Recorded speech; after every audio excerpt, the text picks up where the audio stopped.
Hi, welcome to Fiberchats. My name is Irina, I'm the host here, and today I have a dear friend of mine, Monique Dreef. Welcome back to my channel.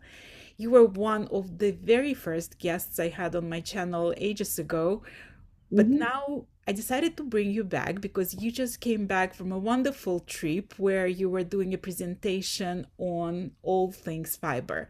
And I wanted to talk to you and get your input because we as knitters, we hear certain things, right? We hear about staple length and micron counts and all those things, but we don't really know what it means. So I wanted to bring you as my expert, person that I reach out to when I have questions about it, and to share with my audience all these things. So Yeah, welcome back to Fiber Chats, Monique.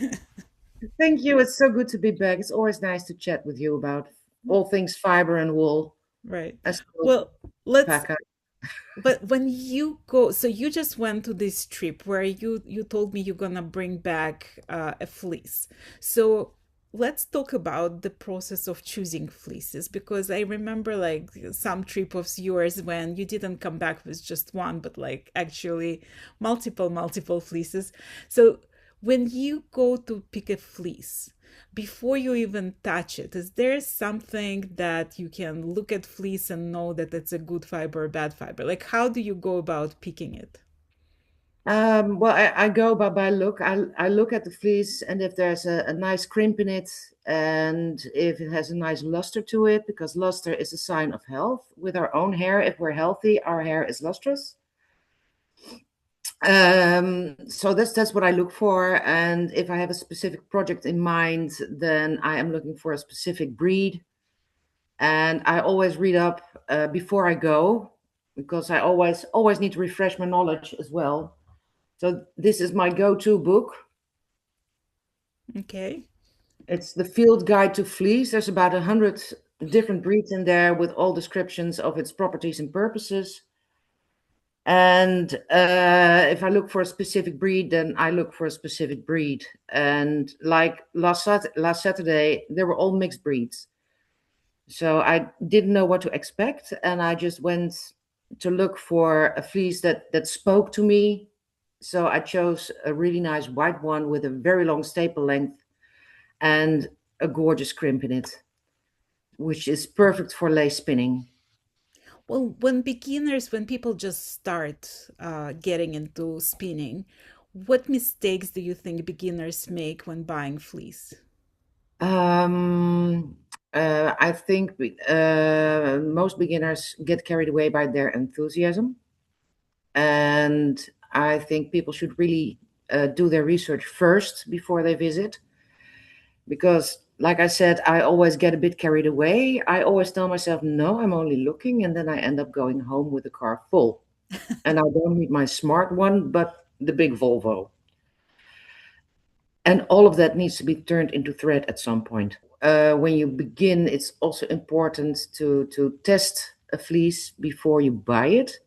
It's a very simple test. You just take a lock of the wool.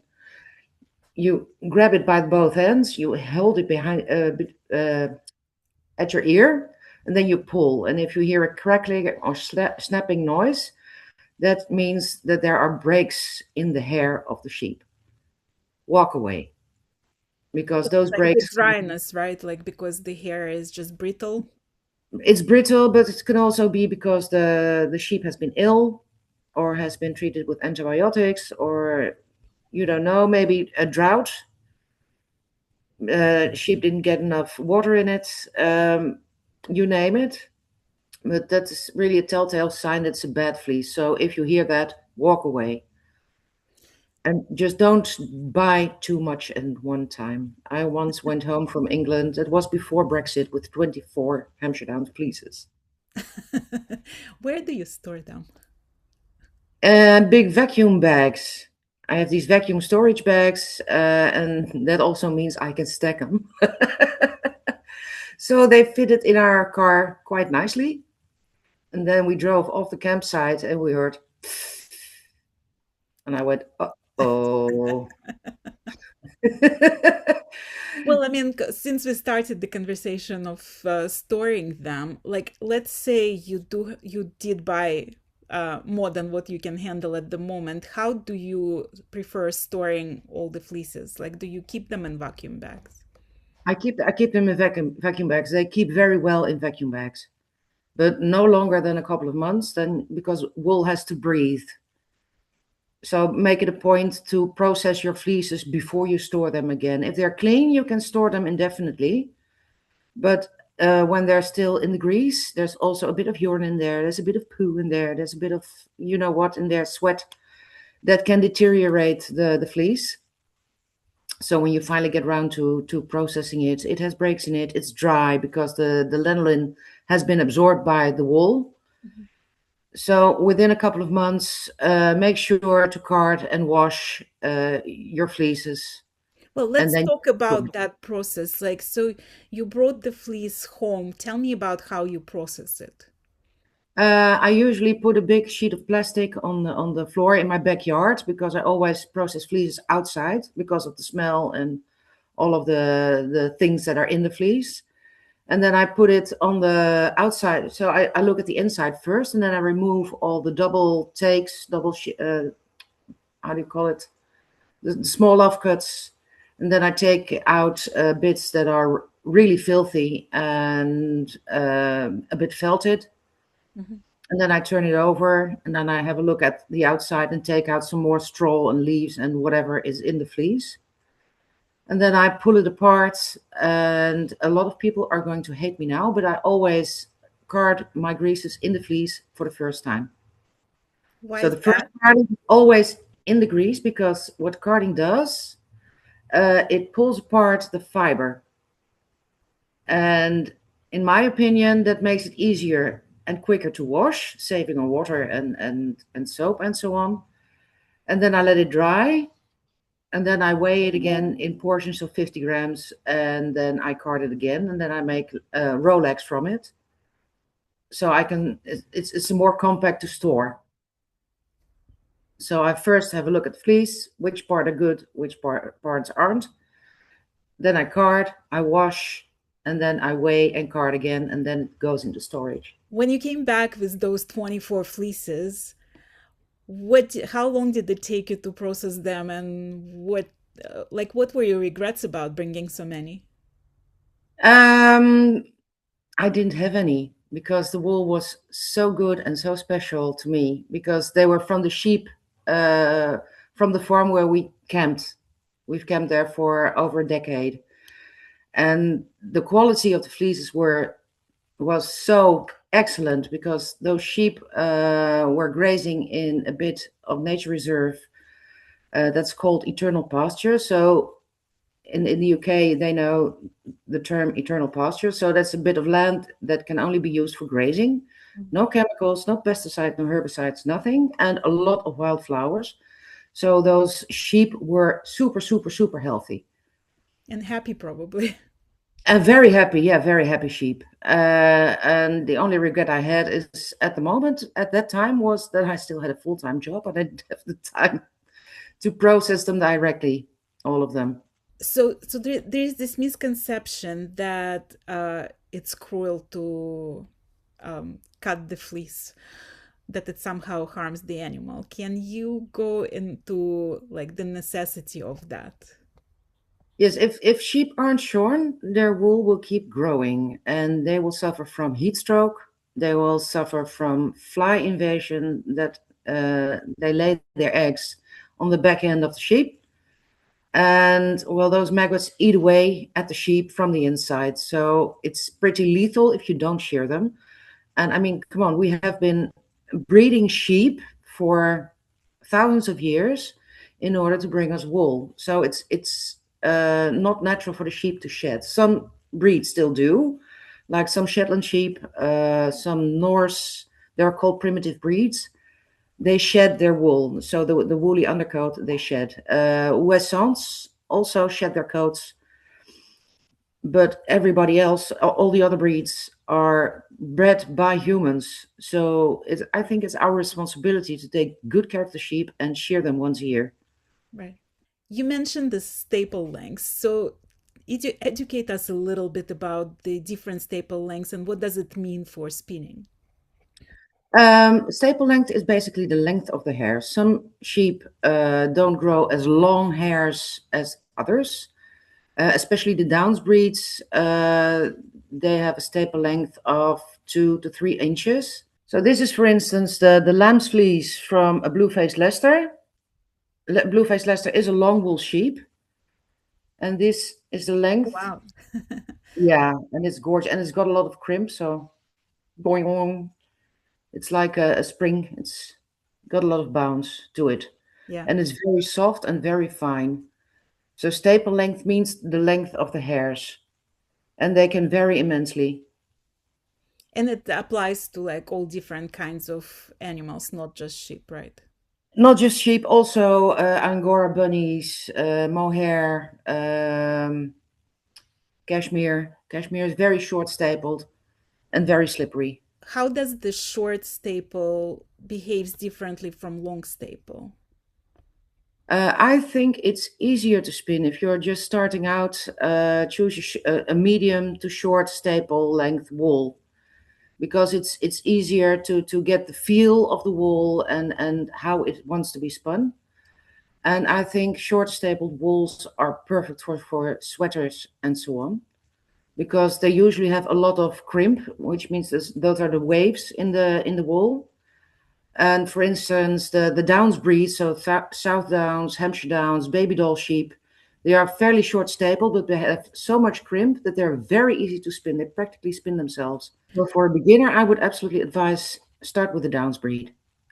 Well, talking of beginners, are there like favorite tools that you would recommend to beginners? Start on a drop spindle. Yeah, that's the starting point for most spinners. Most spinners learn how to draft their wool, get the feel of spinning and twist and so on a drop spindle. And if you have a small budget, I mean, they're so easy to make yourself. Just an old CD and a pencil, and off you go. And there's also a lot of spindle makers out there that make absolutely beautiful spindles, but the result will be the same, a thread. Are there specific fibers for beginners that are easier to learn on spinning, and are there some that like deceptively difficult? Yeah, the long staple ones seem to be easier because you have more length to play with. But in my experience, the shorter ones, like the Downs breeds, are much easier to get started with. Yeah, because like when I'm thinking about it, like to make a longer thread, like it seems to have to be easier to pull from the longer locks, right? No, it's not. It's not. It can be very challenging to spin a very long lock, as opposed to the shorter stapled ones that you can just pull. You can draft the wool easier. It's called drafting. So you pull out the big out of the big bat or rolag that you made. You can pull it out easier and It's make like sure very you have. counterintuitive for me, like because like Yeah, I would have thought like the logic tells me that the longer the lock, the easier it is to spin, but no. apparently it's not. Well, you and I are both very passionate lace knitters. Is there like some specific characteristics of fleece that you look for lace yarn, like making a lace yarn? Well, basically anything can be spun into lace weight. So that's I have spun cashmere, which is very short stapled, into fine lace yarn. For lace, you want your knitting to stay put after blocking. So I tend to lean more towards the long wools with less crimp, so less bounce than a really bouncy sheep breed like merino. Merino is also very bouncy. Um, for spinning, that is. I mean, I do have a lot of merino lace yarns in my shop, which are absolutely perfect for lace knitting. But for lace, I love the feel of alpaca lace. I mean, So do you. I know, and I love knitting also with your hand spun because it's just like a different treat. It's altogether a different feeling like than the commercially It's more produced yarn. uniform than factory-made yarn, but I think that's also the charm of it. But for lace, I'm looking for a long staple length and not too much crimp. This is made from a Leicester long wool sheep, at least it's fleece, and it's spun very, very finely. But it's also had its challenge because it was very long staple and it was a bit sticky. So there was still a bit of lanolin that I couldn't get out. So it was sometimes more of a tug of war than actually relaxing spinning. Um, what I also like to spin is a very local to me sheep. And I made this hat with it. That's beautiful. And that's a Dutch spotted sheep, which has spots like cow. If they're shorn, they're like mini cows. So they're really, really black and white. So the black is really black and the white is really white. And if you blend them together, you get the most gorgeous shades of gray. But it's not really lace. I mean, it's really heavy. It's my Right. go-to blankie when it's getting cold. Um, yeah, I think people should have a look around in their own surroundings and see if there are any local sheep breeders, because I've discovered a couple of breeds, Dutch breeds, that I would have ignored otherwise, but I just saw someone carding it. I said, "Oh, that's nice," and it's an absolutely gorgeous yarn I made with it. It's the breed is North Hollander, so it's local from the part of Holland where I live, Yeah. and it gives a beautiful result when spun. I don't know if you can see it. I can spin this really, really fine, and it also had a nice staple length. Not too long, not too short, and a good amount of crimp, but not too much. Well, you and I had this conversation about micron counts. So I'm knitting Mhm. a Shetland lace shawl now. It's about to come out. It might be out by the time this interview is airing. It's a pattern called In Starlight by Paula Kibildis. And Mhm. the yarn that I'm using for it is it's super fine merino. That's It's the 20, ultrafine. yeah, it's 2,800 meters per 100 grams. Mhm. Uh, and it's 12 microns, so it's super fine merino, like that feels like a cashmere. Mhm. Educate us a little bit about micron count. What does it mean? And are there like surprises sometimes? Like, can you get higher micron from the fleece that you wouldn't expect to get it from? Yeah, micron is the micron is the measurement, the diameter of the hair. So the lower the number, the finer the hair. So 12 micron is extremely fine for a merino, and you can go up to 24 micron without itching. Okay. And I mean, everybody's sensibilities are different. I don't mind a 25, 26, 30 micron wool. Somebody else might think it's scratchy, but I like uh, I like the firmness of it. Right. So this most merinos are around the 20 mark. Well, you told me that you were spinning some other breed that wasn't merino and you got like pretty Yes, that was the low Hampshire micron. Downs. That was Hampshire Downs from the farm. I work in the University of Applied Sciences in Leiden, and they have a lab there. So I asked, well, do you also measure microns? Yes, we can. We have an electron microscope. Ooh, do you mind if? No, it's a good project for our students. Okay. So I handed them the Hampshire Downs, and the micron count was between 19 and 24. I mean, every merino farmer would shout about those numbers. And the farmer in Hampshire was completely astonished that it felt so soft. I said, well, I keep telling you, it's good quality wool. Right.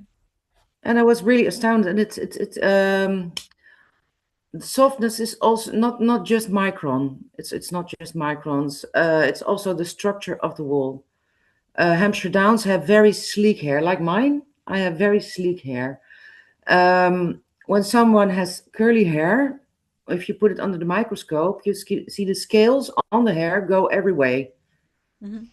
So that's also a sign that a wool felts easily. But it's also because of the scales on the hairs are sticking out, it feels more scratchy than maybe a wool with a higher micron, but with very sleek hair.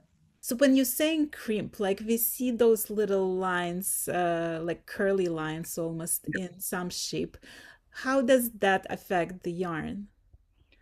Well, the more crimp, the more bounce. So if you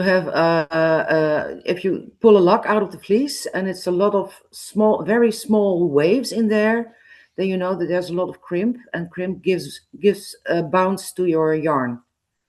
And how is that affect your knitting? Like for what projects would you want to have yarn with crimp in it? Wool, yeah, wool with a lot of crimp in it is perfect for sweaters. Anything that needs to stay in shape with a lot of wear. Structured sweaters, beanies, socks, mittens, a lot. So if a yarn has a lot of bounce in it, a lot of crimp in it, then it won't lose its shape, at least not easily, unless you really abuse your wool. Right. You don't want to do that. Yeah. Which animals would you say have most crimp for the sweaters and whatever, and which animals would you use for more drape? Um, it really depends on the animal and on the fleece. If you have a fleece with a lot of crimp, use it for sweaters and things that need to stay in shape. If you want it more drapey, add fibers like alpaca or a bit of yak or a bit of silk to your wool to add a bit of drape, and also has a lot to do with the way the yarn is spun. If it's spun woolen, so that means when it's carded, No, and wait, then wait, wait. yeah. Um, I want to go more in depth with woolen and worsted spun because this is like most definitely one of those things that we hear as knitters, but we all very confused. And Mhm. oftentimes I even talk to yarn manufacturers and it takes them a second and they have to go and look it up to explain the difference. So once and for all, let's go over what's woolen spun and what's worsted spun. Well, basically anything that's carded before it's spun is woolen spun, because when you card, the fibers go every which way, and it traps more air, so it gives more of a bounce to your yarn. And it's also warmer. So if you want a warm sweater, choose a woolen yarn or spin a woolen yarn. If you want more drape, spin it worsted. So this is the butt end. So this was attached to the sheep. This is the outer end. A true woolen is spun from this end to that end. So you pull the hairs out from here, and that way all the fibers are aligned in the same direction. It traps less air, but you get a more drapey yarn and a more lustrous yarn. And also it's also called worsted spun when it's made from combed top. So instead of carding, it is combed and then it's dizzed, as they say. So they pull up a ribbon, a sliver of fiber. And then it's also called worsted because all the hairs are aligned in the same direction. Okay. And then you get a more drapey yarn. So this yarn I have spun worsted, and I don't know if it shows on camera, but it's really lustrous and it's really floppy. So this will have a lot more drape than the white one I showed you, which was spun woolen. So if you want drape, spin worsted. If you want bounce, spin woolen. And it doesn't matter what animal fiber you're using for that, or there are some animal fibers that lean themselves more to one way or another. No, anything can be spun worsted or woolen. Well, let's talk about the blends because you mentioned it briefly, but how do you decide what fibers to blend together? And it's like if you're just a beginner in spinning, would you recommend trying to blend fibers or should you stick to single breed fibers? As long as you're still learning to spin, stick to a single breed. The blends are usually quite challenging to spin because quite often it is those pretty braids you can buy. There's usually merino blended with silk or recycled sari silk or bamboo, which I absolutely don't like to spin. Um, and it makes drafting, learning how to draft, more difficult because especially sari silk, it clumps together. Silk clumps together always, and makes it harder to draft, and it takes the fun out of it when every time you spin, your yarn breaks, and you have to start over again and again and again and again. So that's frustrating, and it takes the fun out of things. So stick with wool, learn how to draft, and uh, to make the yarn that pleases you. And then when you're feeling confident, then you can move on to blends or blend yourself or do whatever you like. Well, let's also talk about the thickness of yarn when you're first learning how to spin, because, we all imagine we sitting there and spinning fine lace, right? But I'm sure it's like with knitting fine lace, it's the same thing. Like it doesn't come automatically, and it's not that easy to maintain equal tension and the creating this yarn. So talk a little bit about the progression to finer yarns. Well, it depends. No, it doesn't depend. It all comes down to put in the miles. I was lucky enough to book two spinning workshops with Elizabeth Johnston during Wool Week in 2026, I think. And she always said, well, you have to put in the miles, not meters, not yards, not it's miles, miles and miles and miles and miles, just to get the experience, to get the feel, to connect with your wheel or your spindle if you're a spindle spinner. But it's all comes down to experience, doing it often, do it every day, even for 10 minutes or half an hour. Practice, practice, practice, practice. So there's no magic tricks otherwise. No, Like no. with anything else in life, you need your. It all comes, practice makes perfect. I mean, we don't say it for nothing. Well, It's just, talking of the spinning wheels, you've been through a few and you have your favorite now, but how does one decide on which spinning wheel to buy? Because it's a big investment. So what would be your advice? check out your local guilds. There, especially in America, there are a lot of local spinning guilds with a big. Those members usually have a big variety of wheels, and just go ahead and ask if you can try them out. I mean, it is a big investment. I have tried out just about any brand available here in the Netherlands, and it just didn't click properly. I don't know what it is, but it's a feeling, and you have the right wheel for you once you sit behind it and you start spinning. That's just and read up and decide what is important for you. Do you want to make bulky yarn? Do you want to make art yarns? Because um, some wheels are perfect for making art yarns or bulky yarns. Other wheels are perfect for spinning finer yarn, a sweater yarn, or in my case, very fine lace. So do your research, read up, decide what you are looking for, and then try.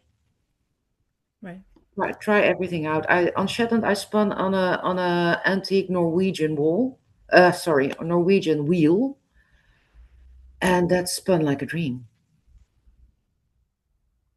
Yeah. So there's so many spinners, so many wheels. Just try them out. Read up and see what suits you the best. Another concept that like we say a lot, but we don't really understand what it means. Or even if we understand what it means, we don't know what difference it makes is plying.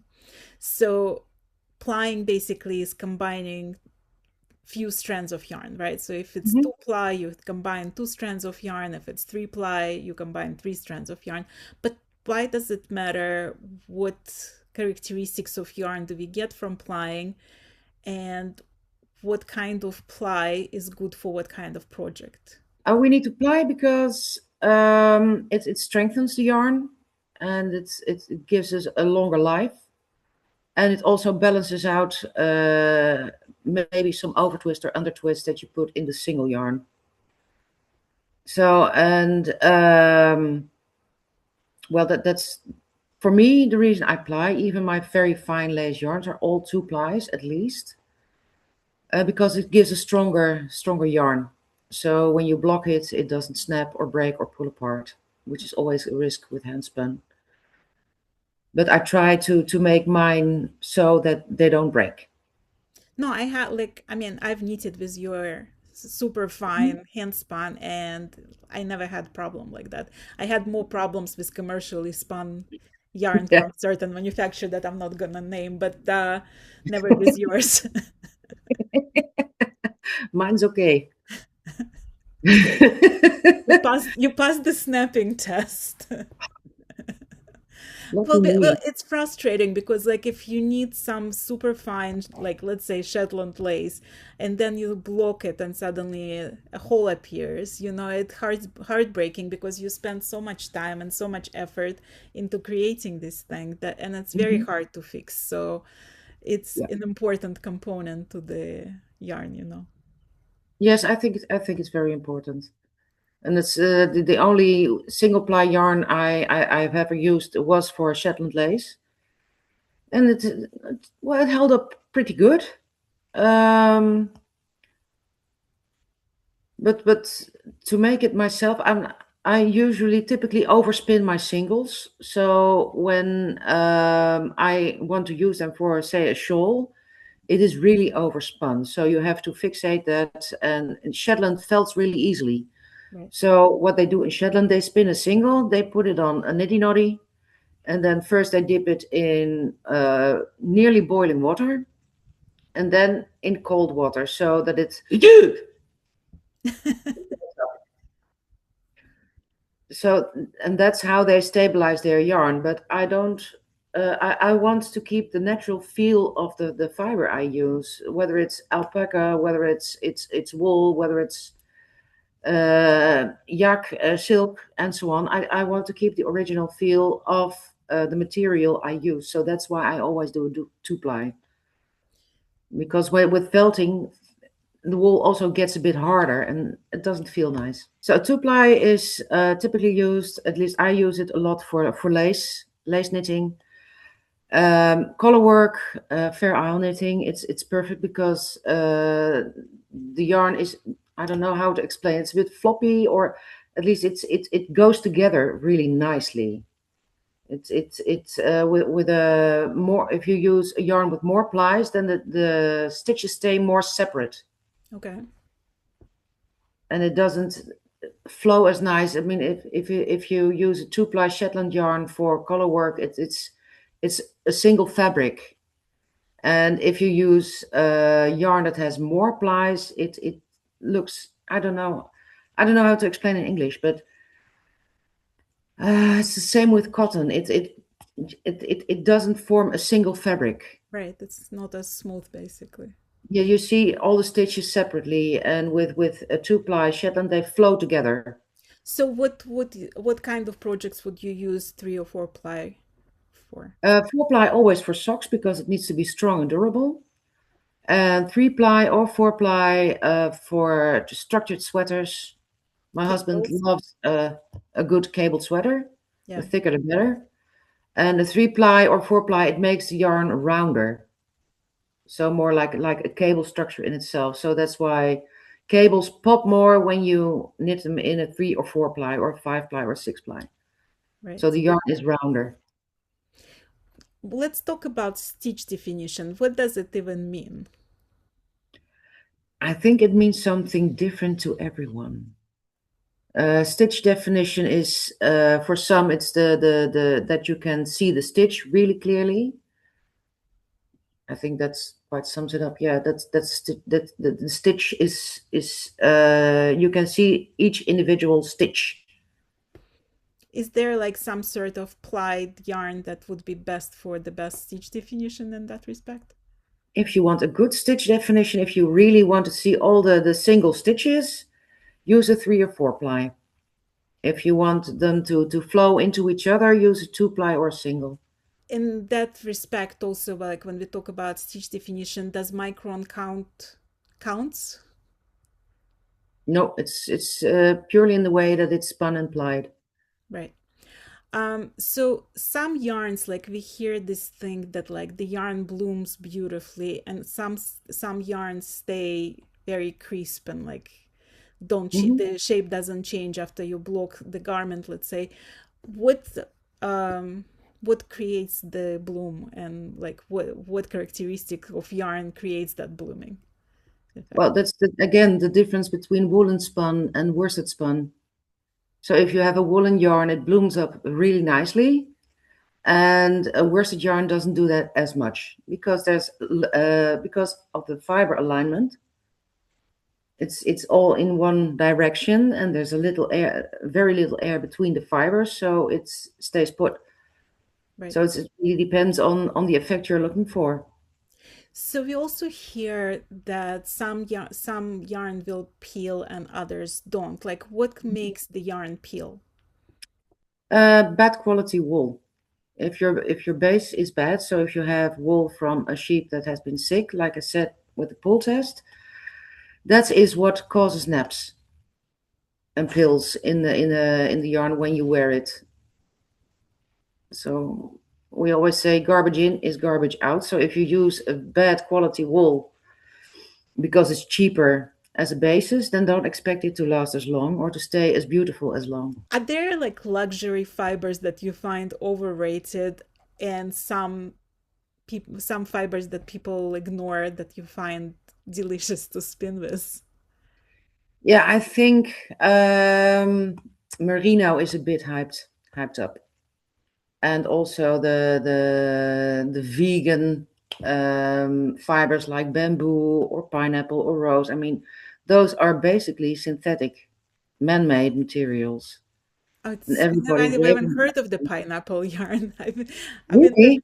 Yeah, No, there is pineapple fiber available, but I'm like, no. I it mean, does sound delicious. I love pineapples, but I'm like, come on, guys, these aren't natural materials like bamboo. It's not.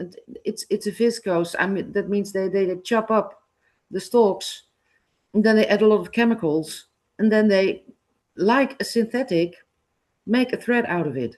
Right. So I think that's a bit overrated. And like I said before, try your local sheep farmer.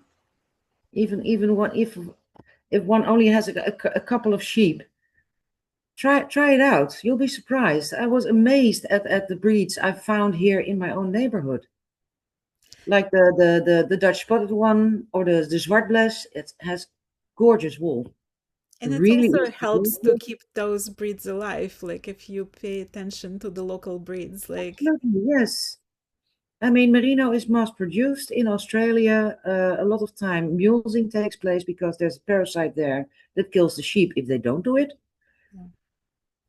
And all the sheep breeds we have here are fantastic. Just try them out. There's a lot of vendors that have taster packs from different breeds, all, quite often local ones. Try it out. Get yourself a taster pack. Try out different breeds. Do you have a favorite? Like, do you have something that you always go back to? I yeah, I'm so disappointed with Brexit. I mean, I really want some more fleece from that farm, but unfortunately, we're not allowed to. Well, we can, but we have to have a vet certificate that states that the animal was healthy and doesn't carry any diseases. And those vets, they cost. So let's not do that. So yeah, there's a lot of breeds that I love, and I love the variety. I'm now spinning the blue faced Leicester, which I absolutely love, also because it's a multicolor. I am totally smitten with a North Hollander. It's also a local breed. Yeah, I don't know. Just so much to try out. It's really hard to pick a favorite. We hear a lot of blends nowadays that include silk. Why does silk make the wool, the yarn behave so differently? Why does it affect so much the yarn? Well, silk by itself doesn't have any crimp, and it's very soft and slippery. So it adds drape to woolen yarns, and that's yeah, it's really like you said, really dramatic change from really bouncy wool. You add silk, and then it goes chill. Are there any like fibers that look super pretty in the skin, but then a nightmare to work with? Yeah, mohair. Yeah, mohair looks absolutely gorgeous, and it feels lovely on the skin. And then you knit with it, and then you try to frog it, or you try to think back. Nightmare. Yeah, it's tough. It's so beautiful, and I love adding it to some other yarns. Hmm. That's sort of like a best combination because it makes it behave a little better than mohair on its own. But when you just knit with mohair, don't make mistakes. No, exactly. Mohair is goat, and goats are stubborn. So I there you didn't go. think about it that way. That explains it. It's And mischievous. I've heard goats are very mischievous, so absolutely, yeah. that sounds about right. It's so funny that you would say that. Like, I wonder if the personality of the animal affects the final yarns. I think so, yeah. I think so, yeah. I have some beautiful Wensleydale now, and when you see them lying in the grass, they're like, "Hey, dude, it's so relaxed." What tools you can't live without? Like, what was the best investment that you consider for yourself? Absolutely, hands down, my spinning wheel, my Rosie. Like I said, I tried every brand and every variation available here in the Netherlands, and I was looking into a rose, and I thought, man, that's expensive. And then my mother said, well, you want good tools? Good tools are half the job, so let's go. So we went down to the south of the country where there was a Maya craft dealer. And there she was in the showroom, fresh out of the box. And I sat down, I grabbed a bit of wool, and I spun away. And I think, yeah, this is it. So I bought her right then and there. And I haven't looked back since. I can do anything with my rose. It has a lot of ratios. If you read up, this the like in your bicycle. If you have several gears, Right. this same principle applies on the rose. You have a lot of gears, so I have different whirls in different sizes for different types of spinning. So if I want a thick yarn, I want a big whirl. And if I want a thin yarn, the finer the better. So I bought a lace kit for it, especially. It has a tiny, tiny pulley on the back. And also the big wheel has 5 grooves in it, so that gives 5 extra gears. So I can really, the possibilities are endless with my rose. So I can spin anything from bulky to super, super, super fine lace yarns. And I cannot live without her. Any other tools that you use all the time? Yes, I use a dog comb quite often. When I'm spinning those long locks, I use a dog comb to pull apart the ends because they're usually clumped together a bit from the lanolin or the rain or whatever. And I use those to pull the tips of the locks apart. I quite often use my hand carders, especially for longer wools like the blue faced Leicester. And my drum carder I use for short stapled wools, and if I really have to card a bulk, like the alpaca I did last weekend, when I really have a lot to process, the drum carder works best. But for very long stapled wool, they wrap around the perimeter of the around the big drum, Yeah. and the ends overlap. So it's nearly impossible to get it off the drum carder then without getting your scissors out and cutting the whole thing open. When the knitter goes to the yarn festival and decides to but what yarn to use, how can they be more intentional about the proper yarn for the proper project? Well, if you're at a yarn festival, again, use your hands. Feel what the wool feels like. If it feels bouncy in your hands, you know your project will be bouncy as well. If it feels nice and drapey, you know you don't want to knit a cabled sweater or cardigan with it because it will stay drapey and just hang there and look beautiful. So and read up on the different yarns and especially feel. Use your hands, feel the yarn, squeeze it, see what it feels like. And that's the best part of Yarn Festival, that you can squeeze and feel it. Yeah, that's the best part of those yarn festivals. I mean, that's why it's also really hard to buy things online because you cannot feel what the yarn feels like in your hands. I mean, something can look absolutely stunning online, and then you receive it and you think, oh, this is not what I was looking for because I was looking for a drapey yarn and it turns out to be very bouncy, or the other way around.